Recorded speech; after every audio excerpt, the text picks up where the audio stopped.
Magandang araw po sa ating lahat. Ngayong araw po na ito ay tayo yung magpapandaw po ng ating pamanti. Ngayon po ay alas 6 na po ng umaga at pasikat na rin po ang araw. Ayan. Maga po tayo ngayon. Ngayon po ay pa-low tide na rin. Nandito po tayo ngayon sa dagat. Pandawin po natin yung ating nilatag dito na pamanti o lambat kahapon. Naglatag po ako dito. Kailangan na natin agad pandawin kasi mamaya po ay meron pa akong pasok sa trabaho. Good morning po sa ating lahat. Muli samahan niyo po ako ngayon sa ating fishing adventure dito po sa dagat. And malawak po dito, malawak din ang hibas dito. Ayan. Sobrang linaw ng tubig. Madalas po dito pagka pinapakita natin yung talagang hibas na hibas na, ngayon naman ipakita natin yung ayan yung meron pang tubig.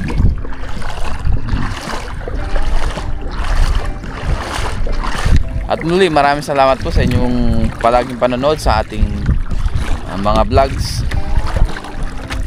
sa walang sawang suporta, sa mga pagko-comment, pag-like, pag-share ng ating vlog, at ganoon din sa ating mga silent viewers. Maraming salamat po sa inyong lahat.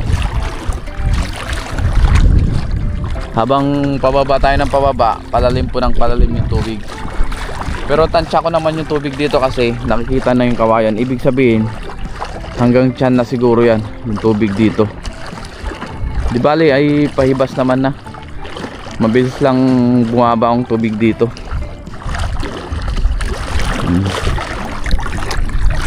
Dito na po tayo. Ano yung ating pinakapalutang ng lambat. Sabit ko na sa akin yung aking lagayan. Ito yung ating lambat. May huli kaya. Daming lobo to. Unti nating iangat to. Dito tiyagaan lang talaga sa pangingisda. Masipag ka lang mangisda, pwede kang makahuli ng pang-ulam. Pero ngayon ay wala pa tayo nasisipat Wala bang huli.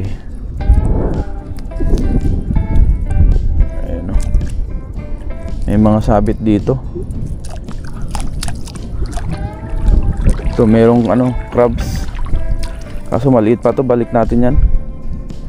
Hindi pa yan pwede. Yung sumabit dito. Oh, wala pang huli Sana hindi tayo mabokya. Sabagay, medyo maikli pa lang naman yung ating napapandaw.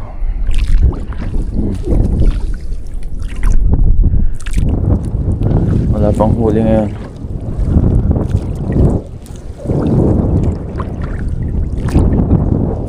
Dito wala pa rin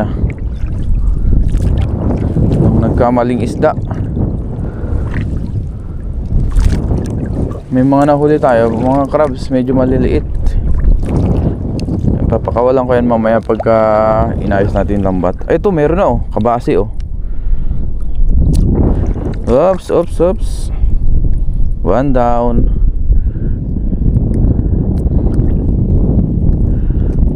Hindi na tayo zero. Meron na tayong isa.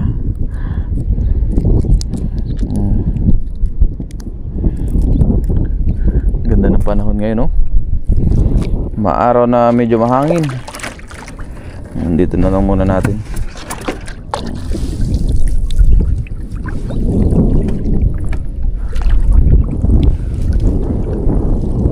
Dito wala pa rin. Ang nagkamali.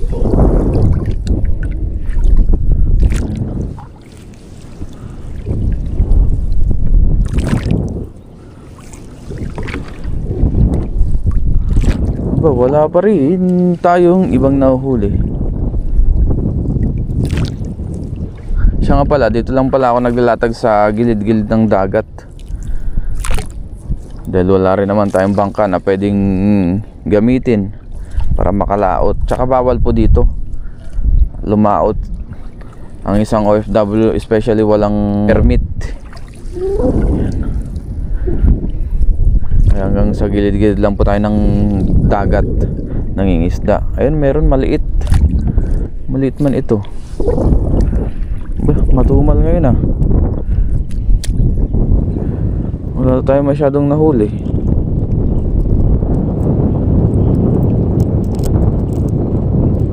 Wala masyadong isda ngayon. Kunin natin to kasi patay na. Di yata sila pumagilid ngayon ah. Ano, wala masyado ngayon. Natakot yata sa lambat.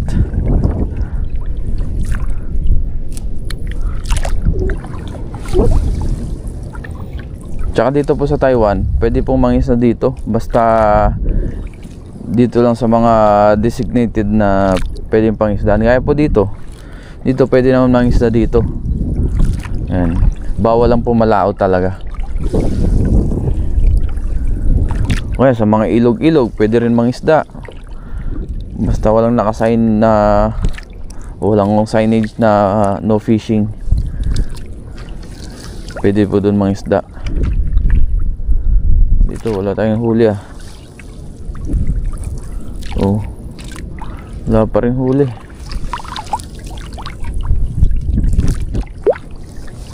Medyo matumal ang hulian ngayon. Walang huli.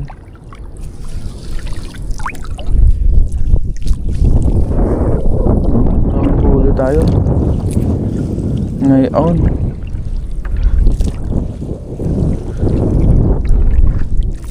Laki no, no? Ano yung kawayan pala?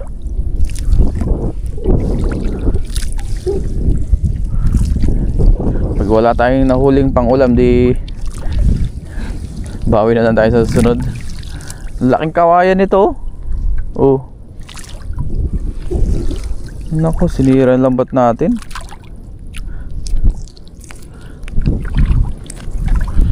Ayun, oh, laki. Sumabit lang.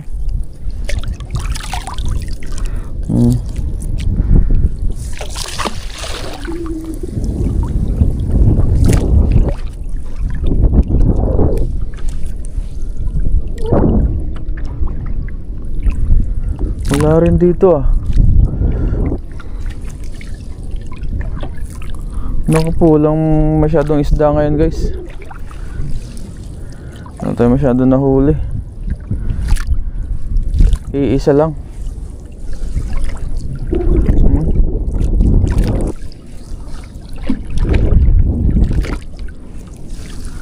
Iisa lamang ang ating nahuli.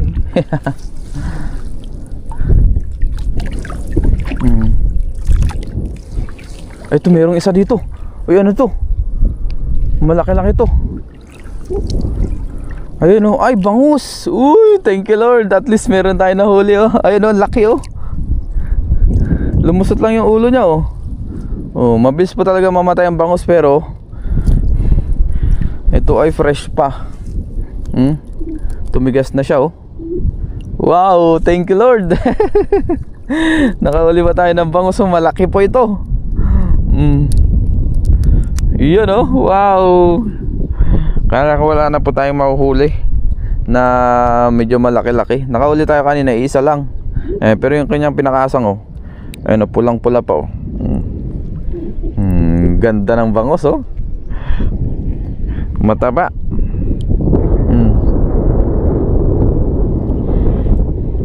Hindi na 0 si Ryan TV. Ayan oh. Oh, halos kasing haba yung lagayan natin. Thank you Lord sa mabiyayang araw na naman sa ating panghuli ng isda. Kahit pa paano meron tayong nahuli. May pang ulam na. Ayan. Kanina iniisip ko kung i-upload ko pa to kasi wala pong huli. Itong ating vlog. Ayan. Pero dahil may huli, upload pa rin natin ito. Ay, ano yung... Akala ko kung ano na yung nakalutang na yun. Hawayan lang pala. Ay, kahoy. Yan yung mga hindi maiwasan pag nandito tayo sa dagat. Naglalatag, ayun oh. Kung mapagilid yung mga ganyang kalalaking kahoy. Ayun, laki.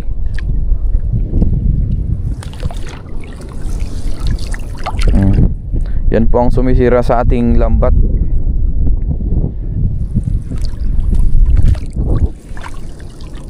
Ayun, ang laki.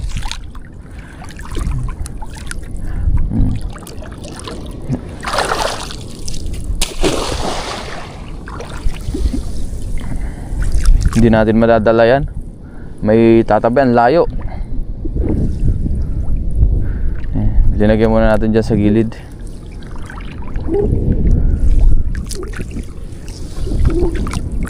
Wala na po dito ah. Malapit na rin po tayo sa dulo. Ay, ito meron pa. Merong isa dito. Ano kaya ito? Ayun, kabasi. Pangalawang kabasi. Ayan o.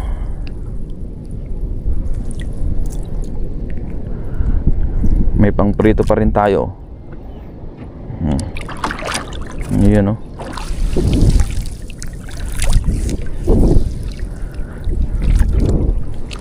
Matumal man ngayon pero at least meron pa rin tayo nahuli.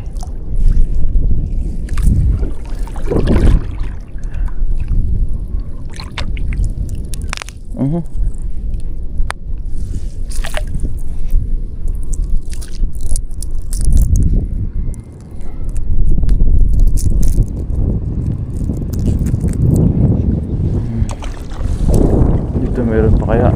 Ay, nagpapalupot pala itong lambat natin dito.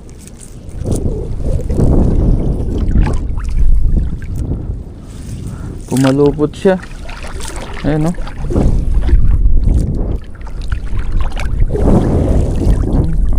Palupot.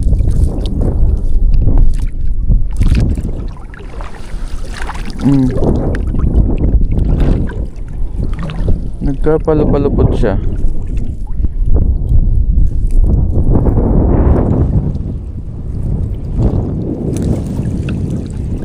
Ay, meron pa sa dulong nahuli. Ayun, may kabasi pa oh.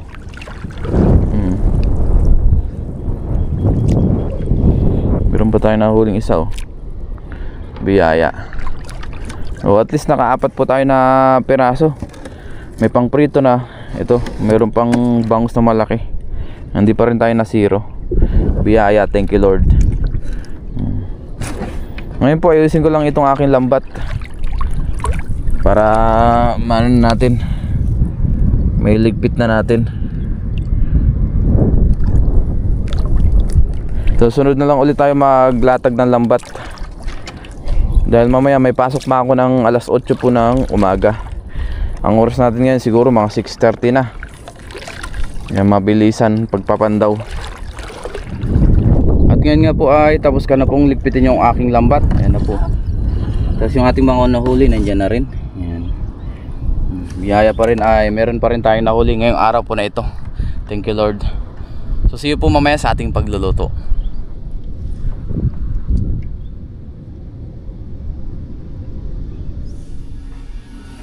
At ngayon nga po ay nasa dorm na ako. Tapos nakapagsalang na rin tayo dito ng kawali na merong mantika. Ayan, pinapainit na po natin.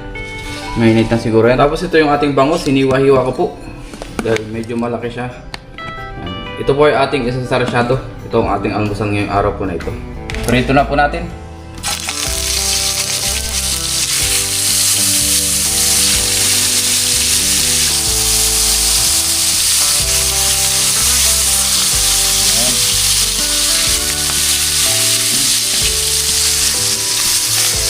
Ito na po yung ating pritong bangus. Nahunin na po natin ito. Ayan o. Para makapag-gisa na tayo.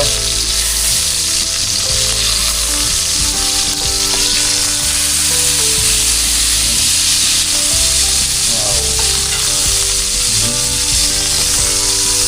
Lagyan na po natin yung ating bawang tsaka sibuyas. Sabayan na.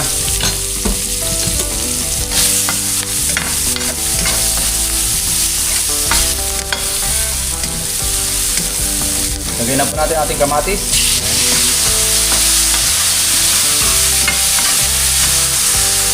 Lagyan na po tayo ng tubig. Tapos maglagay tayo ng paminta, Palasa natin. Tsaka po asin. Hindi po tayo naglalagay ng ibang seasoning. Okay na po yan, natural. Fresh naman yung ating isda. Pakuluan lang muna natin yan hanggang medyo madurog yung kamatis. Yun, kuluan na po. Ilagay na po natin yung ating isda. Ayan. Ating prinitong bangus. Ayan. Kambot na rin yung ating kamatis. Oh.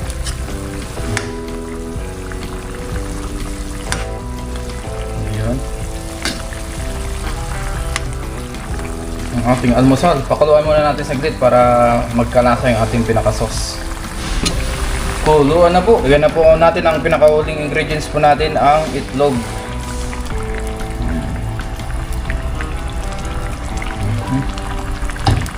Simutin natin, sayang yung itlog. Yan. Isang kuluan na lang po yan. At kain na rin po tayo.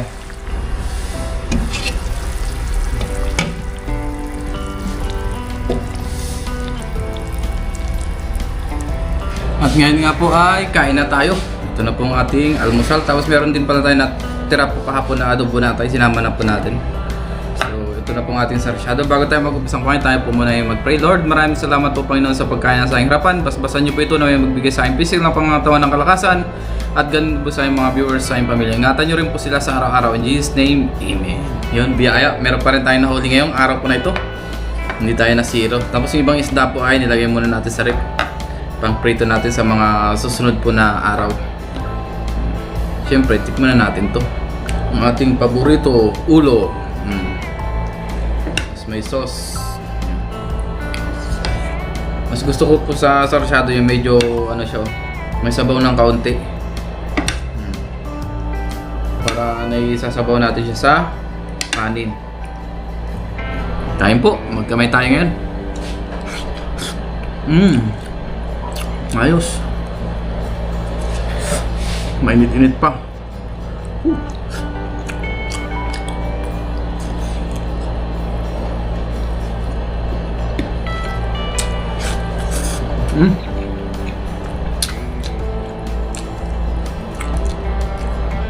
Tara po, kain tayo.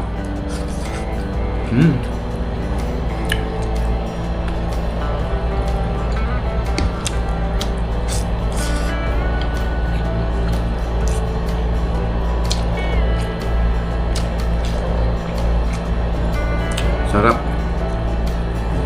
Iba talaga pag sariwang isda.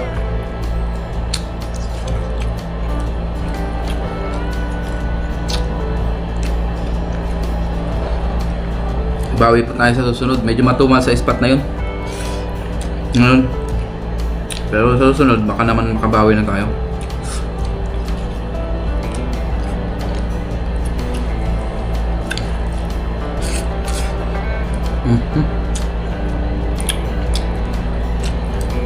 Muli, maraming salamat po sa inyong pagsama sa atin. Ating fishing adventure palagi. Mapadagat man o ilog. Thank you po sa inyong lahat. Ito pa. Yung iba po ay share natin sa ating mga kasama. Para meron din po silang ulam sa almusal. Bukusin na po natin ito. Para simut sarap.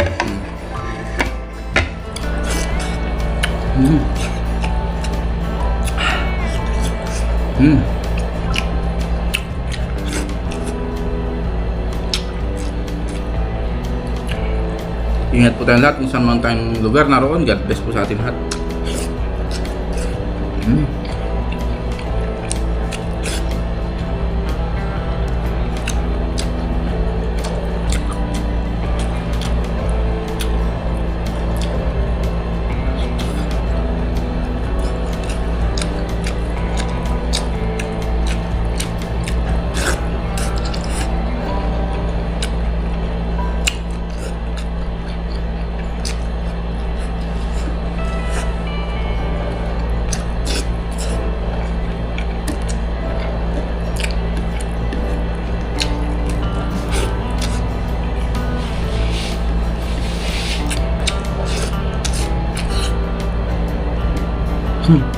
Nagutom.